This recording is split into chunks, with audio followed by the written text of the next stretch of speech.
I'm titling this Sacrificing Comfort. You know, comfort is just an illusion. It's a trap, especially for entrepreneurs. You know, I often say the first 5 years is survival mode. I know it was for me. I was too afraid to fail at the time because too many people told me I would fail, so I didn't want to give anyone the satisfaction. And I'm going to talk about how I did that at the end of this podcast. Hey, this is Greg McAfee, and welcome to the Greg McAfee Show. Now let's get started.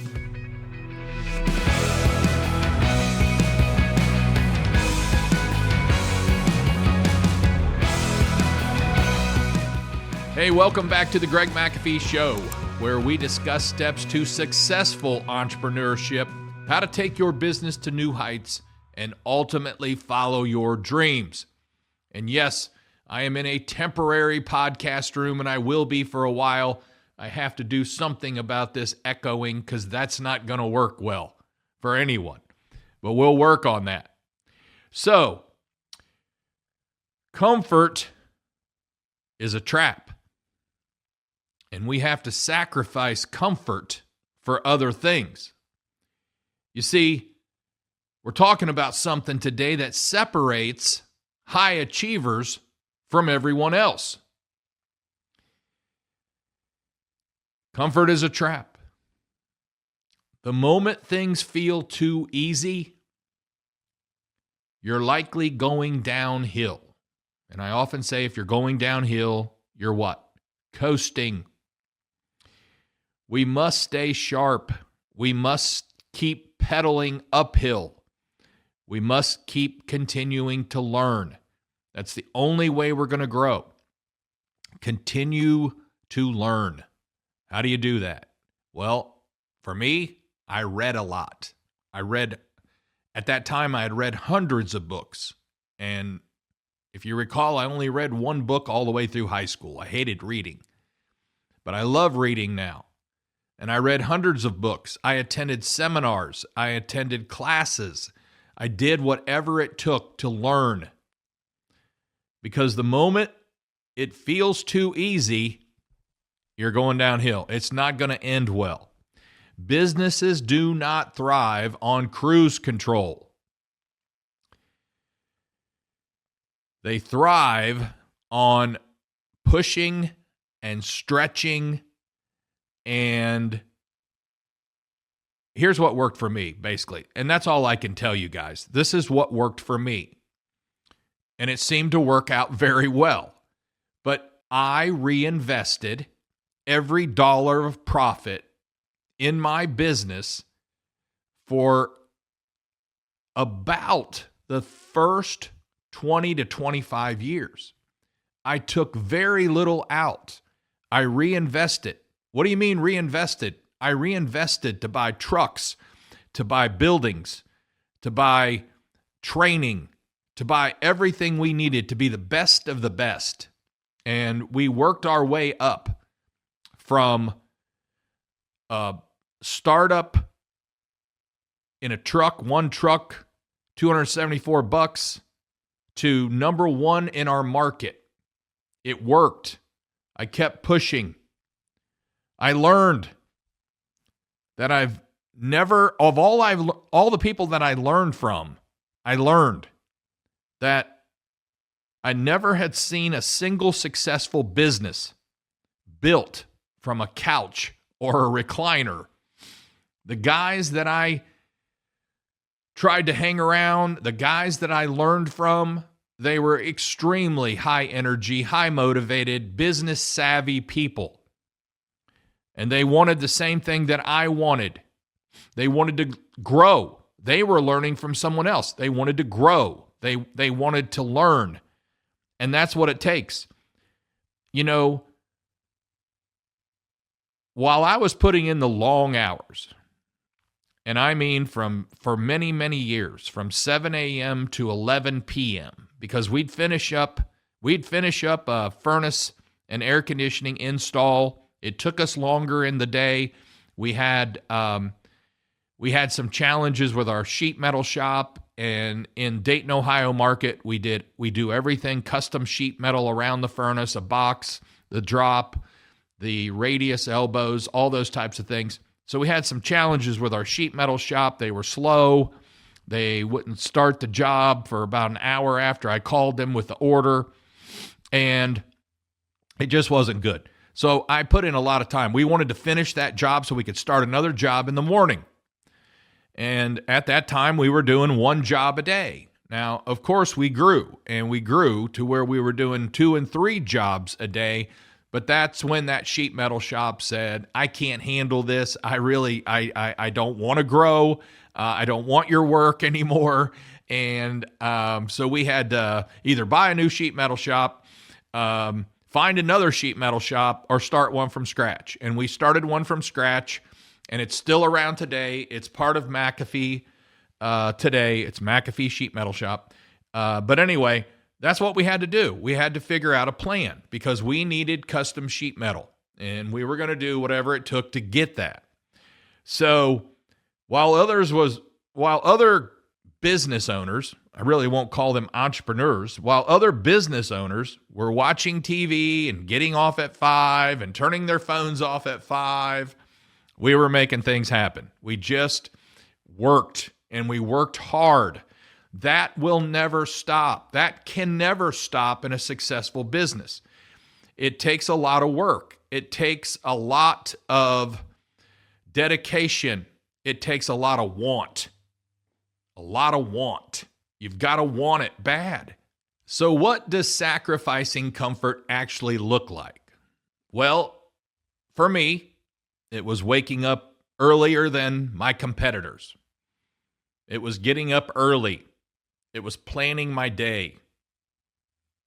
For me, personally, it was doing my devotions. It was reading my Bible, planning my day, okay? And it's also having tough conversations with employees, with customers, with suppliers, when others tuck it under the rug. They don't want confrontation. They don't want any conflict. It takes that sometimes. In order to sacrifice comfort, your little comfort zone of no conflict doesn't really work well in business. You've got to let it be said, fix it, move on. It also was what I talked about, reinvesting profits. It's not about seeing how much you can take out to buy shiny objects and other things you really can't afford. Your business is a baby. The first 5 years, it's only a 5-year-old. It takes a lot of investing into it. And it also takes hiring a coach or a mentor who challenges you. I talk about this a lot. It takes an investment to do that. I've spent a lot of money on a lot of coaches. I've chose my coaches well, but they're not cheap. A good coach is not cheap. There's a lot of great coaches out there, and there's also a lot of guys and gals that don't want to pay that money. They think they can't afford it. They really can't afford not to have a good coach, not to pay top dollar for a coach. Most of the time, the higher price coach, the better the coach. Not always, but most of the time. And then you've got saying no to good opportunities sometimes. You have to say yes to the great ones and sometimes no to the good ones. There are things you just have to say no to. And let me say this again, because I say this often. It's just one of my pet peeves when people talk about, whether it's employees or business owners, I've had them both. I've had them both say this. Balancing family time is so important. You're not going to find anyone that doesn't balance time any better. It was important to me when my kids were growing up. It's still important to me today. But I don't have to tell people about it. And when I actually say I want to do something with the family, I actually do. In other words, I'm not just talking. I'm balancing my time with family well. A lot of guys say I need to balance my family time, and they do nothing with their family. They do quite the opposite. And it's important. So think about that. Sometimes we have to say no to things to be able to do family things. There's a young business person. The other day, I actually called him on the phone, and I got his voicemail, and it said, "I'm either on the other line or with family." I just don't think that needs to be said. Good for you with being with your family, but I don't need to know about it. I'm calling you for a business transaction. It's during the day between 9 and 5, okay? You better answer your phone if you want to succeed. I don't know. Maybe it's just me. All right. So high achievers don't clock out. We're always on the clock. I'm dating myself, but I started in 1990. We didn't have cell phones. They were huge, big box phones. We had pagers, and it was glued to my hip. And I would stop at a payphone or come back to my garage office and make a phone call. It was glued to my hip 24/7. That's what needed to happen. I needed to be available. I needed to be available for my guys. I needed to be available for my customers. I needed to be available. Now think about this. Remember, this is the clean version. I talk about God. I talk about Jesus. Jesus didn't pursue an easy life. Far from it. He endured the cross so we could live. So we could live an abundant life. Him going to the cross, he sacrificed himself for us, for our sins. And we're called to carry our own cross. We're called to carry our own burdens, which means sacrifice is part of the deal. We have to sacrifice.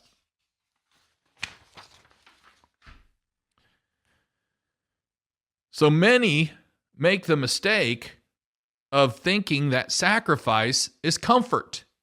And I just want to go over a few things to set this straight. They're not the same at all.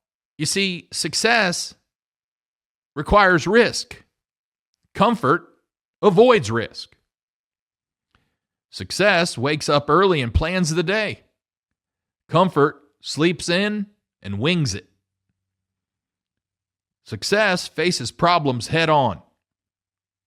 Comfort avoids discomfort and confrontation. Success invests time in growth. Comfort wastes time on entertainment. You see, guys, the entertainment will come later. You have to set a plan. You have to set a goal. What am I going to have to do today? And for a while, I'm not going to put a time limit on you, but I have to do this for a while. For some, it's 2 or 3 years. For some, it's 5 or 10 years. But the entertainment will come later. The shiny objects may come later. The peace, the more family time can come later. Right now, the first 5 years, I was putting food on my family's table so they could eat. So we could do some things. That was important to me.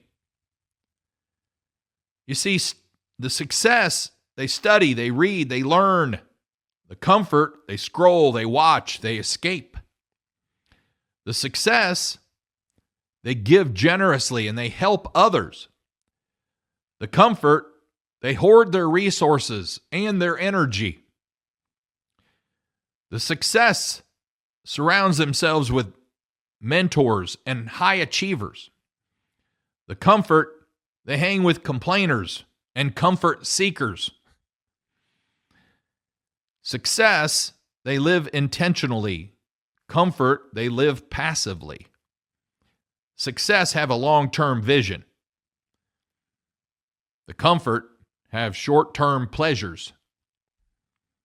The success sacrifice now for a later reward. The comfort wants reward now, and they avoid any sacrifice. There's a major difference there, folks. It's not easy. It's not easy being number one. It's not easy being a true success. It's not easy being the best. It comes with a price. And I just listed some of the prices that you have to pay. Let me give you a little call to action here. Take a look at your life. Take a look at your business. Most of the time, they're very similar. If it's important in your life, it'll be important in your business. If you're gung-ho and ambitious in your life, you're going to be gung-ho and ambitious in your business. What's something you've been putting off because of it's uncomfortable? Is it a hard decision? Is it a habit that you need to break? Or is it a risk that you need to take? It's got to be something. Everybody has one or two. But write it down. And then do something about it. Look at it every day. I challenge my kids to do this often. Write down your challenges. Write down your goals, but write down your challenges too. What are you going to do about it? Don't let it be a challenge the rest of your life. How do you fix it? What are you going to do about it? In the Bible, John 10:10, it says this, I have come that they may have life and have it to the fullest. And know this, but to live it fully, we've got to sacrifice some comfort. Because if comfort is the goal, don't expect greatness. It's not going to happen. To me, too comfortable is too lazy. Too comfortable, your heart's not in it all the way. You're just in part way. Too comfortable, it's not important to you. Too comfortable, you really don't care. You don't care, you can't care. It's impossible to care and be too comfortable. Think about these things. And may they change the way you do things today. Because you can't be comfortable. We have to sacrifice comfort in order to be a success.